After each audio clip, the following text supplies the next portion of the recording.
Hi everyone, Sierra here with Something Borrowed Weddings and Events. So I promised you all that I was going to share our proposal story with you this week, but it's taking way longer than I thought it would to edit everything through and get through all of the information and video that we have.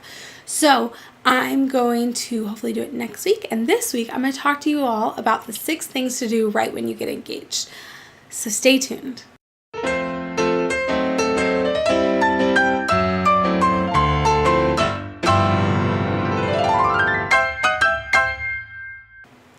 Number 1, breathe. I know that it can be a really overwhelming experience, whether you're doing it in public or in private or a little bit of both, but it was extremely overwhelming emotionally, and I cried a lot, but I feel really privileged and that I was able to share it with exactly who I wanted to because Roy knew me so well. So my friends and my family were there, and we just got to be really present in the situation and enjoy some champagne and then eventually a little lunch. So tip number 1, breathe. Take it in, be present, tell who you gotta tell, but make sure you treasure the moment because you're not gonna get it back. Number 2, ensure your ring. So I've been doing a lot of research and I still haven't bit the bullet on exactly who I'm going to go with and how I'm going to pair it up with my other insurances and all that kind of stuff.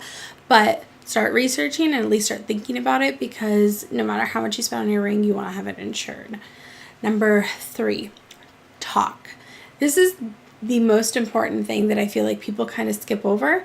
A lot of times when couples come to me, they haven't really talked about what they expect, and they sometimes have different expectations of what a wedding should be, whether that be just cultural differences or just informative differences. You know, a lot of times girls happen to have a very clear idea of what they have in their head, and they've, gone to weddings and they know what the thing is, whereas guys are like, oh, that's the thing? We have to do that?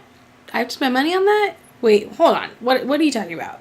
So I think talking about all these things will be the number 1 tool that will help you through the whole process, but specifically at the beginning. For example, Roy and I had to drive home from Northern California to Southern California on the day we got engaged, and we spent a lot of time talking, mostly about the proposal and things that connected to it, but also kind of our just bare minimum expectations. So talk about the style of the event.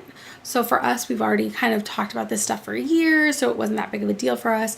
We know we kind of want a wine country wedding because we both grew up in Sonoma. We know we're casual, so it's not going to be a formal affair. We know our colors already, which are like a lavender and like a tea green. And so just those basic things, and if you don't have answers to any of these questions, that's totally fine. You could talk about the location. For us, we know it's going to be Sonoma, but we have no idea what venue it's going to be, and I'm going to be sharing all that with you guys. Guest list. I mean, sometimes it helps to write it out, and I would definitely suggest starting an Excel sheet right away. But, just talk about in general what kind of people you want there. What the spectrum is of people that are allowed to come or that you would want to invite. Talk about a date. For us, I have a very specific date in mind, which I think I'm going to share later on in our process, but I have a very specific date in mind that I would like to do sometime next September. And then budget, not talking about like exact numbers, but like how much you think a wedding does cost, and then Google it or look at the link down below and see what the average wedding costs, and that's gonna blow you out of the water because most people are like, are you kidding me? This is a one-day thing. But anyways, whatever your reaction is, have a reaction and talk about it. It's gonna be a very big conversation topic for the rest of the process, so you don't have to go in real deep at the beginning, but you need to talk about it. Last thing, and I'm very biased in this one, but a planner. Talk about getting a planner. I always would prefer to be in with the couples at the ground level, because a lot of times they step into things and they're like, if you would have been here to tell us not to, we probably would have done this differently. So start researching and think about what you want to do, and if you want to hire someone, which you really should, at least a day of coordinator. I don't know if you can hear me when I whisper. Can you hear me when I whisper?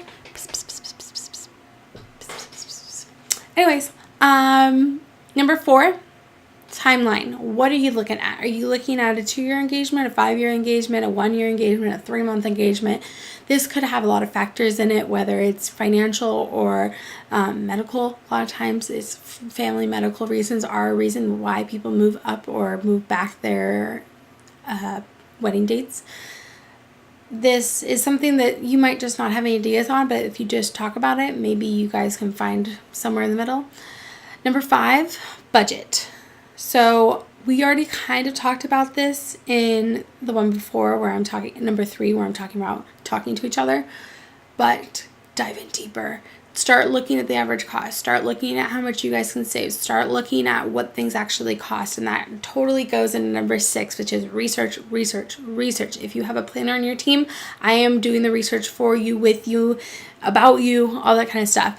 But you need to be researching vendors, venues, Pinterest, Etsy, ideas that you like, ideas that you don't like, talking to friends.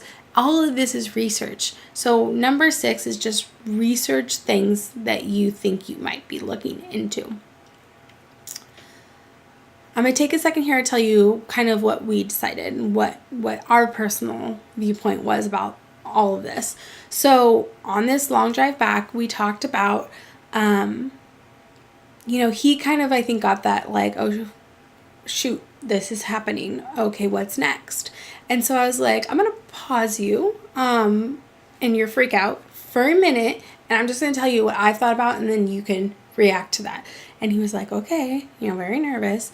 And so what I had said was, I take a week off for Thanksgiving and I take a week off for Christmas. And usually he takes a week off for Christmas as well. And we're up in Sonoma. And as getting married in some place that's 400 miles away can be very draining on us, I don't want it to become everything. So I figured I would let the pressure of our wedding kind of stay on the back burner a little bit. And so we got engaged August 20th. And then what I said was, how about Thanksgiving I go and I start really diving into venues. I'll do a ton of research ahead of time, but I'll do venue tours in November for Thanksgiving.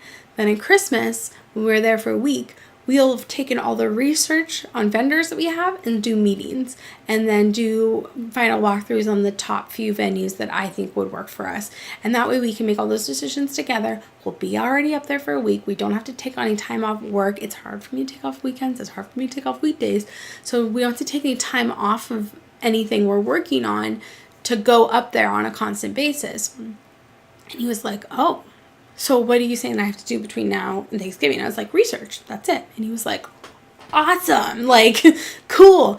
And so then we were like talking more, and I apologize. I do say as a filler, and I do say like all the time, but you know what? This is my video blog, and this is what I talk like. So now it's gonna annoy all of you. You're welcome. We wanted to talk about engagement parties. We're going to have 2. We're going to have one in Northern California, one in Southern California. So Southern California, when I suggested January, he said, that's going to cut into my snowboarding time. Veto. I said, fine. November? He said, yeah, awesome. We picked our date.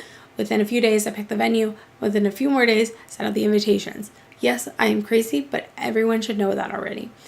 The Northern California one, going to be over Christmas when we're there. Perfect. Done. So all these little things come from me being very decisive.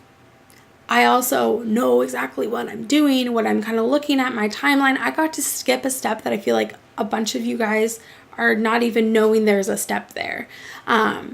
Which, if you were to hire someone like me, you would have someone to guide you through all that. But if not, there is Google.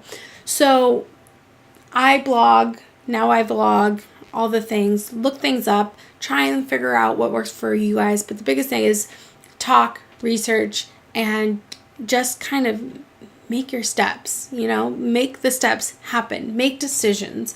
And once you start getting the ball rolling, I felt like we were like, okay, well, if we know we're not doing anything major, we're not spending all of our monies, before Christmas, we kind of have a better idea of that all that pressure isn't on us right this moment.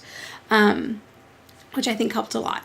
So I'm going to end this here. I already think I talked too much, and I'm trying not to do very many edits on this. So hopefully I'm going to leave all this bad talking in. But anyways, like and subscribe my page, and you can hear more from me. Leave comments, send me messages. I'd love to hear back from you guys, whether you know me or not. I want to know what you think about my videos. If you want to know any more information about me or the company or me and Roy or anything at all, if you need advice, I'd love to give it to you. I love talking. And check out my website, my Instagram, all that stuff. So I hope to see you guys soon. I'm hoping to get the proposal video out next week. And I hope you all have an amazing weekend, all right? Have a good one. Bye.